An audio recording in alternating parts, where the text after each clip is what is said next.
سڵاوتان لەبێت. چاوەڕوان محمودم لە شار پرێسەوە هەواڵەکانی ڕۆژتان پێشکەش دەکەم سەرەتاش ناونیشانەکان. ململانەی پارتی و یەکێتی کۆتایی هات.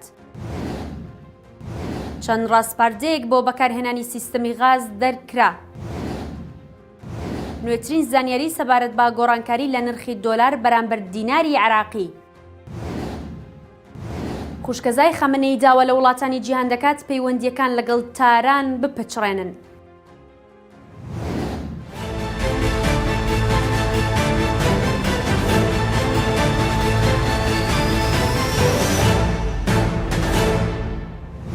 پەرلەمانتارێکی خولی پێشووی پەرلەمانی عێراق ئاشکرای دەکات دادگای باڵای فیدراڵی ڕەتی کردوتەوە فەرمانی سالاری بۆ ڕاوەستاندنی کارەکانی سەرۆکایەتی پەرلەمانی کوردستان دەربکات.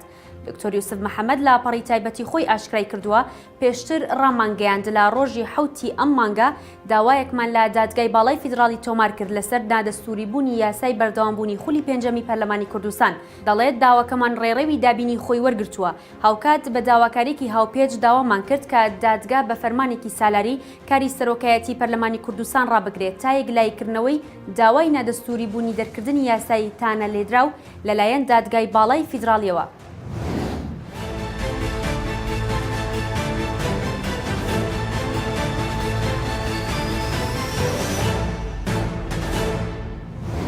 سێ پۆستی دیکەی کورد لە بەغدایەک لایکرانەوە. وەزارەتی ئاوەدانکردنەوە بۆ پارتی دیموکراتی کوردستان و وەزارەتی ژینگە بۆ یەکێتی نیشتیمانی کوردستان. هەروەها ڕاوێژکاری سەرۆکوەزیرانی عێراق بۆ کاروباری ئێزیدیەکان درا بە پارتی. بە پێی زانیاریەکان بەنگینڕەکانی دەبێتە وەزیری ئاوەدانکردنەوەی عێراق، هەروەها چەند ناوێکیش بۆ پۆستی وەزارەتی ژینگە پێشکەش کراون. لەوانە ڕێباز بێرکۆتی و نزار ئامێدی، بەڵام تا ئێستا بە فەرمی ناوەکان ڕانەگەێنراون. هەروەها پۆستی ڕاوێژکاری سەرۆکوەزیرانی عێراق بۆ کاروباری ئێزیدیەکان درا بە پارتی و خالید خەلیل کە پەرلەمانتاری خولی پێشووی پەرلەمانی عێراق بوو ئەو پۆستە وەردەگرێت.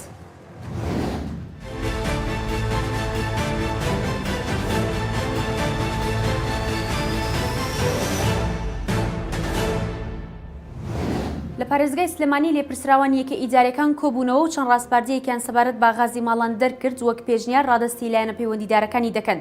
ئازاد محەممەد ئەمین سەرۆکی ئەنجومەنی پارێزگای سلێمانی لا کۆنگرەیەکی ڕۆژنامەوەنیدا ڕایگەیاند داوایان کردووە یاساکانی عێراق کە بۆ سەلامەتی دانراون کاریان پێ بکرێت و حکوومەت گرنگی بە کوالیتی ئەو غازە بدات کە دەیداتە هاوڵاتیان. وتیشی ئەو ڕاستپاردانە وەک پێشنیاز لە داهاتوودا دەنێردرێن بۆ لایەنە پەیوەندیدارەکان.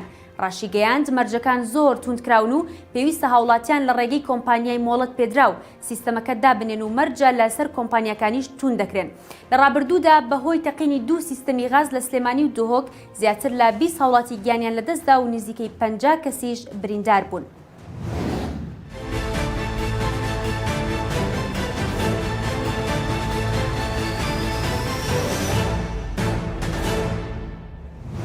ئەنجامێکی لیژنەی دارایی لە پەرلەمانی عێراق ڕایگەیاند لە سەرەتای ساڵی نوێوە پڕۆژە یاسای بودجەی ساڵی 2023 عێراق دەگاتە پەرلەمان. ئەمڕۆ دووشەممە موعین کازمی ئەنجامی لیژنەی دارایی لە پەرلەمانی عێراق ڕایگەیاند پەرلەمان ڕاستەوخۆ دەست دەکات بە تاوتوێکردنی پڕۆژەکە و گفتوگۆی لەبارەوە دەکات و کاریگەریە سیاسیەکان لەسەری تاوتوێ دەکات و دواتر خوێندنەوەی یەکەم و دووەمی بۆ دەکرێت. ئەوەشی ئاشکرا کرد تا گەیشتن بە دیاریکردنی پشکی پارێزگاکان و پشکی هەرێمی کوردستان بێگومان ناکۆکی و ڕای جیاواز زۆر دروست دەبێت.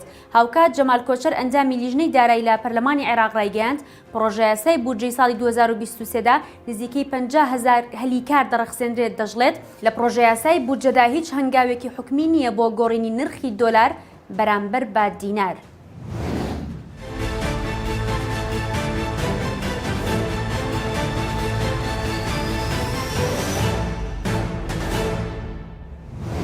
خوشکەزای ڕابەری باڵای ئێران ئایەتوڵڵا عەلی خامنەیی کە چالاگوانێکی مافەکانی مرۆڤیشە لە گرتە ڤیدیۆیەکدا داوا لە حکوومەتەکانی جیهان دەکات سەرجەم پەیوەندیەکانیان لەگەڵ تاران بپەچڕێنن. ئەوەش بەهۆی سەرکوتکاری و توندوتیژیەکانی بەرپرسانی ئێرانەوە دژی خۆپیشاندەران. فەریدا مورادخانی چالاکوان و ئەندازیار کە باوکی کەسایەتێکی دیاری ئۆپۆزیسیۆن بووە ڤیدیۆیەکی لە ئینتەرنێت بڵاو کراوەتەوە. مورادخانی دەڵێت گەلانی ئازاد لەگەڵمان بن و بە حکوومەتەکانیان بڵێن چیتر پشتیوانی لەم ڕژێمە بکوژ و منداڵ کوژە نەکەن. ئەم ڕژێمە هاوسۆزی بۆ هیچ کام لە بنەما دینیەکانی نییە و هیچ یاسایەکی دیکە جگە لە بەکارهێنانی هێز و پاراستنی دەسەڵات نازانێت. فەریدا مورادخانی لەم ساڵدا لەلایەن وەزارەتی هەواڵگیری ئێرانەوە دەستگیر کرا و دواتر بە کەفالەت ئازاد کرا. هەواڵ و زانیاریەکانم پێشکەشکردن هەر شاد بن.